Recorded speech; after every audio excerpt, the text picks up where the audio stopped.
The Chancellor of Exchequer, Rachel Reeves, has been brutally dismantled by the furious Conservative members of Parliament after she shamelessly walked out of the House of Commons debate on winter fuel allowance for pensioners. Yes, you heard that right.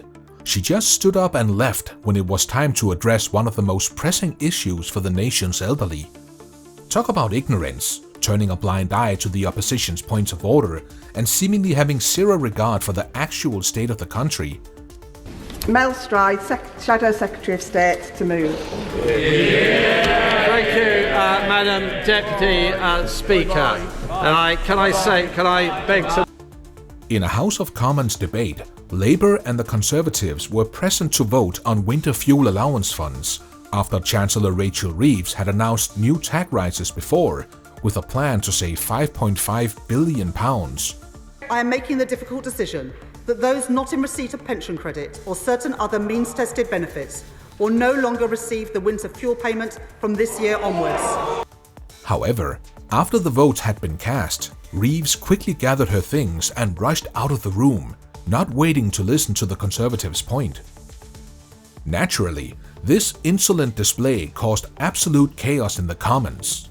The Conservative members of Parliament were absolutely fuming over Reeves' arrogant exit. You could practically feel the outrage boiling over in the room. On the order paper. Madam Deputy Speaker, the decision to remove winter fuel payments has come as a complete shock to millions of pensioners. Pensioners on as little as 11.5.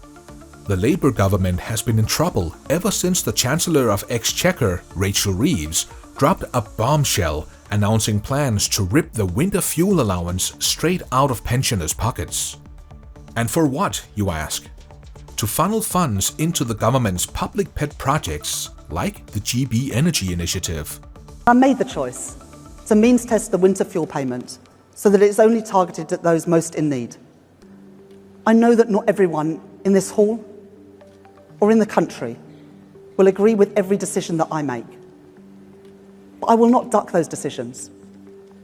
Not for political expediency, not for personal advantage.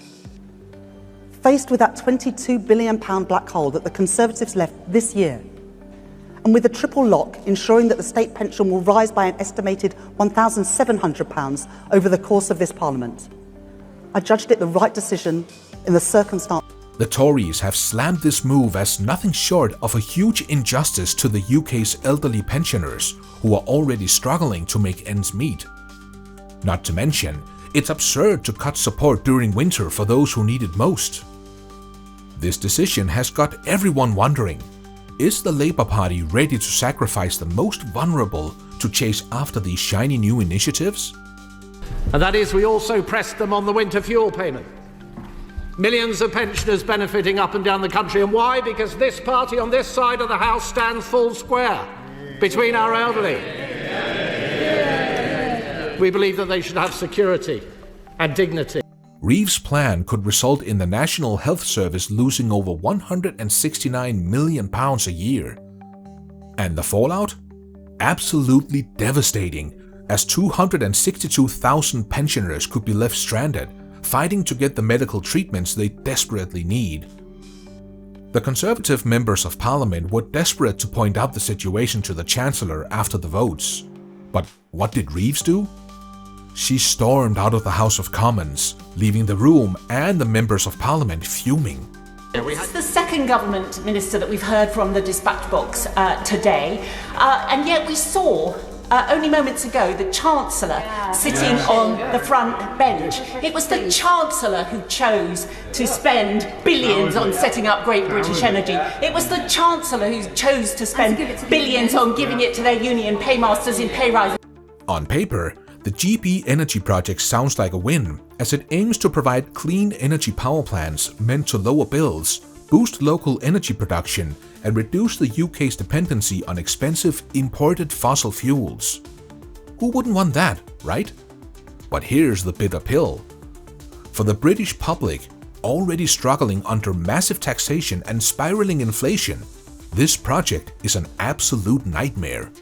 Lee Anderson. Thank you, Madam Deputy Speaker. Now then, this Secretary of State is absolutely living in a completely different world to my constituents, because they're not asking for this on the doorstep at all. This Secretary of State, by the way, Madam Deputy Speaker, is quite happy to spend 11.6 billion on climate aid abroad, 8.5 billion on GB Energy, yet rob our pensioners of 300 quid at the same time. Rachel Reeves plans to plug the National Treasure's gaps by robbing £300 from the pockets of over 10 million pensioners. So, this heartless and disastrous policy deserves a bashing like that. Not to mention, why do the pensioners have to pay for such a costly dream with their lives? Has the Labour Party gone out of touch completely? Or is this the bold move they think the country needs? But where does the responsibility for this cruel policy lie specifically? I'm grateful to my honourable friend because it doesn't lie with the honourable gentleman opposite. It lies with the Chancellor of the Exchequer and it lies with the Prime Minister, both of whom should be on that bench this afternoon, neither of whom have been present during the debates. The anger and frustration of the Conservative Party are completely justifiable, considering the Starmer regime has been completely deaf to the public's growing outcry over sudden crippling tax hikes and fund blockages. Mr. Speaker, yesterday Labour MPs voted to remove the winter fuel payment from over 10 million British pensioners, including those with just £13,000 of income. With that decision debated and made, it is now important that the House understands the full consequences. Additionally, controversial reports about Prime Minister Keir Starmer's lucrative facilities have surfaced in the news, including the case in which Starmer was caught having the luxury of free suits for him and his wife from his Labour peer Wahid Ali. Well, the Labour peer at the centre of the donations scandal around the government has been placed under investigation by the House of Lords Standards Watchdog. Yes, Lord Wahid Ali is set to face a probe over what is being called alleged non-registration of interests. This comes as Downing Street said Sir Keir Starmer had now paid back more than £6,000 received since the election. Well, a Labour spokesperson has told GB News Lord Ali will cooperate fully with the Lords Commissioner and he's confident that all interests have been registered. We cannot comment further while this is. This scandal has catalyzed the public outrage caused presently in the country. At a time when Brits are being squeezed with skyrocketing taxes and pension cuts, Starmer's luxury indulgences has left many asking, is the Prime Minister more focused on lining his wardrobe than helping his people? The Chancellor of the Exchequer did come in to vote and then nipped out again. And that in itself is shameful. And I abhor the fact that there are politicians now sitting on those benches who are quite prepared to fight to the last drop of somebody else's political blood.